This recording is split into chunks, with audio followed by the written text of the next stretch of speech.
Alam mo yung isang malaking takot ng maraming negosyo kapag nagtaas ka ng presyo. Baka mawala ang customers mo. Pero ito ang real talk. Hindi presyo ang dahilan kung bakit nawawala ang customer. Madalas, value ang kulang.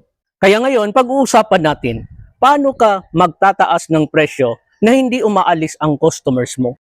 Una, i-improve mo muna ang value bago ang presyo. Hindi pwedeng bigla kang magtaas ng presyo tapos same lang ang service. Halimbawa, kung dati 3 days delivery mo, gawin mong next day delivery.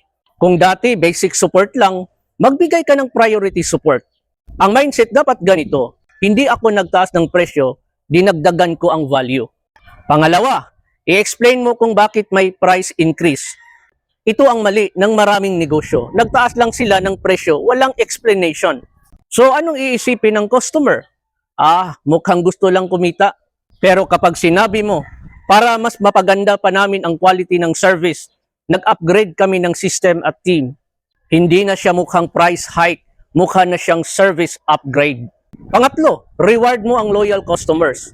Ito ang pinaka-powerful. Halimbawa, sabihin mo, starting next month, our price will increase. Pero dagdagan mo. Pero dahil matagal ka na naming client, we'll keep your current rate for the next 3 months. Anong mangyayari?